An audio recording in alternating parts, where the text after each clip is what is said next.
saya adalah orang yang turun ke bawah.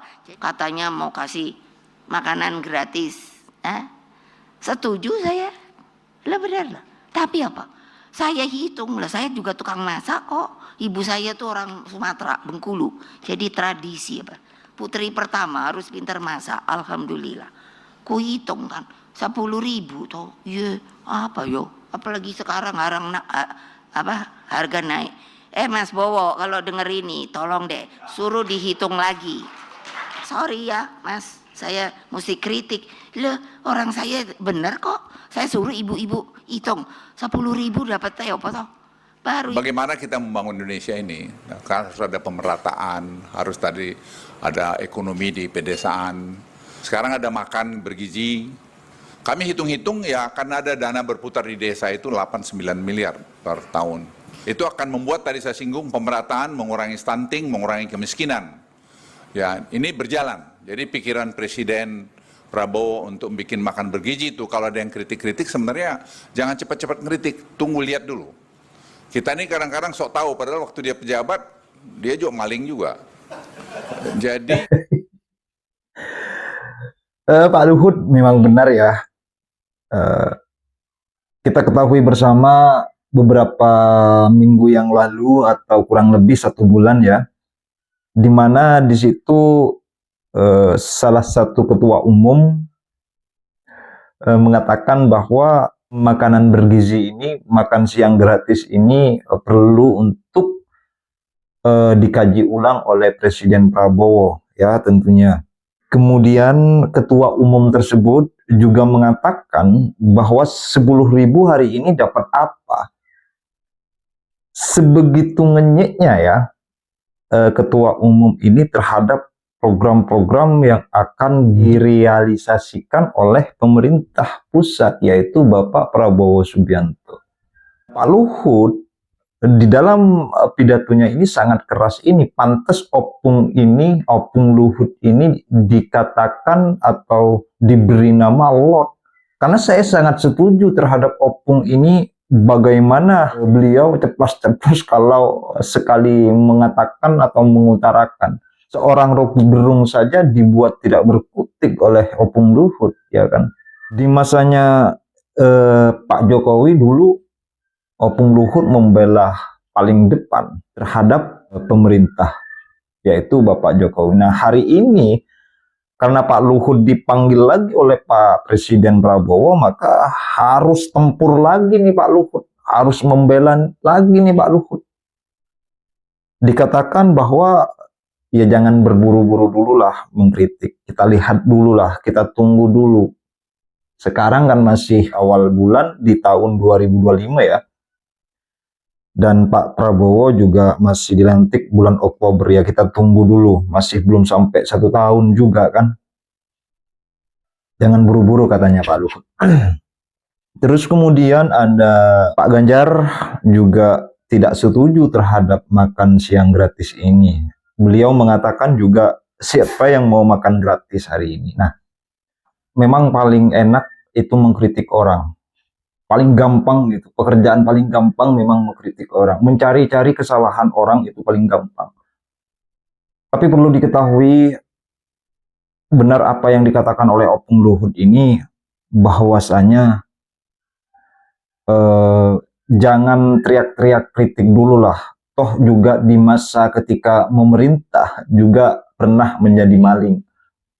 Saya rasa itu adalah pemikiran-pemikiran yang memang tidak suka terhadap program makan siang gratis ini. Kalau kita lebih realistis lagi, oke lah, orang-orang yang mungkin di Jakarta ya, di sana banyak orang-orang yang sukses, banyak orang yang sudah punya pekerjaan. Tapi bagaimana orang-orang desa, orang-orang kampung yang memang jauh dari kata-kata makan enak gitu, gizinya kurang. Dan bagaimana orang-orang masyarakat yang ada di pinggiran kota, kan perlu juga dipikirkan kan begitu. Makan siang gratis ini bukan untuk orang-orang kaya saya rasa. Coba kita lihat nanti ya bagaimana realisasinya makan siang gratis ini. Saya rasa demikian, mari kita tonton video berikut ini. Ini ngatur sesuatu yang baik untuk Indonesia. Saya diminta untuk memberikan mengenai tantangan dan harapan mengawal pembangunan nasional menuju Indonesia Emas. Sebenarnya orang banyak nanya bisa nggak, tapi makin hari saya ke sini, saya lihat makin yakin saya itu bisa kita lakukan. Karena kita udah lihat polanya. Jadi pengalaman saya selama 3 kali Menko dan Kepala Staf Presiden dan beberapa puluh jabatan-jabatan kerjaan itu membuat bangsa ini bisa kok. Asal ada pemimpin yang kuat dan memberikan contoh yang baik. Dan juga konsistensi kita. Kalau Anda lihat slide, saya ini ada slide ya. Ini mudahkan, kita harus tumbuh 7-8%. Kan kita lihat itu sebenarnya bagaimana kita membangun Indonesia ini. Kan harus ada pemerataan, harus tadi ada ekonomi di pedesaan. Nah, dengan dana desa saja, kita itu udah 1,1 miliar dana di desa yang berputar itu sejak 10 tahun yang lalu. Naik itu angkanya. Sekarang ada makan bergizi, sekarang ada kita mau bikin tuh GovTech, membuat tuh lebih tertata dengan baik. Kami hitung-hitung ya karena ada dana berputar di desa itu 8-9 miliar per tahun. Ini angka yang besar, jadi berputar di satu desa, itu akan membuat tadi saya singgung pemerataan, mengurangi stunting, mengurangi kemiskinan. Ya, ini berjalan. Jadi pikiran Presiden Prabowo untuk bikin makan bergizi itu kalau ada yang kritik-kritik sebenarnya jangan cepat-cepat kritik, tunggu lihat dulu. Kita ini kadang-kadang sok tahu padahal waktu dia pejabat dia juga maling juga. Jadi kita tunggu aja lihat. Nah sekarang sudah mulai kelihatan. Anda lihat muka anak-anak yang makan itu. Mereka mungkin banyak yang jarang makan ayam, jarang makan telur. Sekarang makan. Itu akan terjadi perputaran ekonomi nanti di desa itu. Harus beli ayam, beli telur dan sebagainya.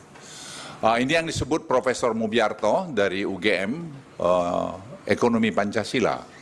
Jadi sebenarnya tanpa kita sadarin kita mulai mengimplementasikan apa itu ekonomi Pancasila. Jadi itu bagus. Jadi bisa nanti mendorong pertumbuhan ekonomi kita juga. Yang kedua sebenarnya waktu World Bank datang ke kantor saya 3 minggu yang lalu, dia kasih presentasi mengatakan Indonesia salah satu negara yang mengkoleksi pajaknya paling jelek. Kita disamakan sama Nigeria waktu itu. Saya agak tersinggung juga itu. Kok iya? Saya ke Nigeria 2 kali. Terus akhirnya saya bilang sama dia, kita sudah mau bikin GovTech.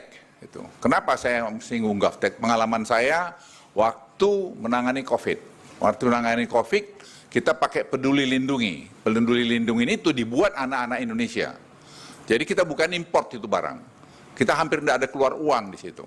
Tapi dengan tadi apps Peduli Lindungi ini, kita bisa tadi mengkontain atau mengontrol perpindahan penduduk dan tadi keamanan satu gedung, satu daerah yang mengurangi penyebaran COVID waktu itu. Jadi pengalaman itu ada. Nah, Peduli Lindungi ini itu punya 150 Ternyata masih ada. Sampai mereka bilang, "Duh salam Bu Mega ya, kok tahu Gang Senggol?"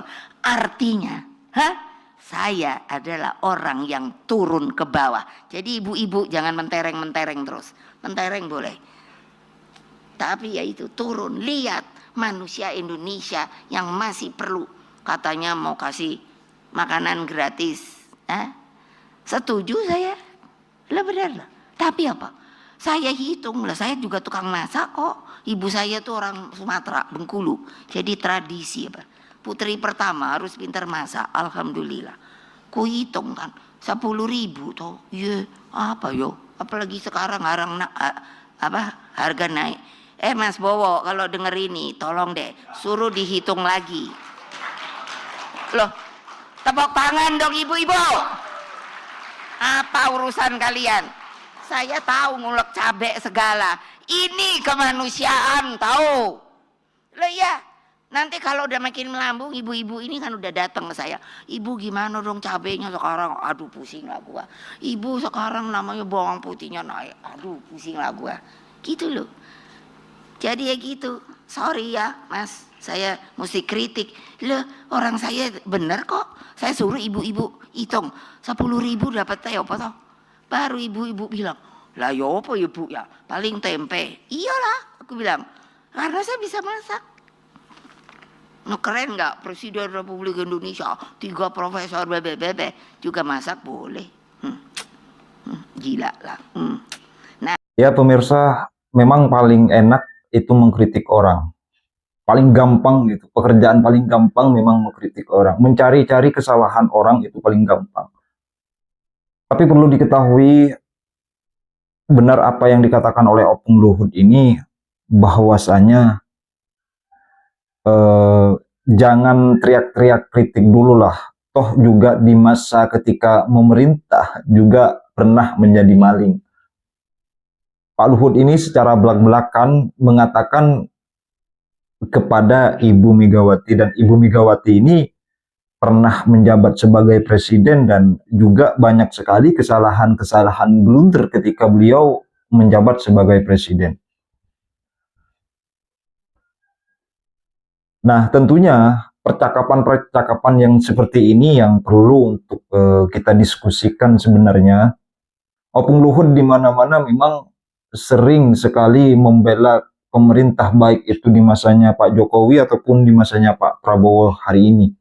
Di masanya Pak Jokowi, Opung Luhut memang secara gentle, pasang badan ya, membela Pak Jokowi. Pak Jokowi juga percaya betul terhadap kemampuan Pak Luhut Binsar Panjaitan ini. Meskipun beliau berada di usia yang sudah tidak muda lagi dan tenaga-tenaganya juga sudah mulai kurang, bagaimana semangat-semangat nasionalismenya juga sudah mengurang daripada seperti semangat-semangat muda seperti Mas Gibran ya. Nah, Opung Luhut sejauh ini ketika masa pemerintahan Pak Jokowi, beliau sering dijadikan orang kepercayaan Pak Jokowi. Kita ketahui Opung Luhut ini juga pernah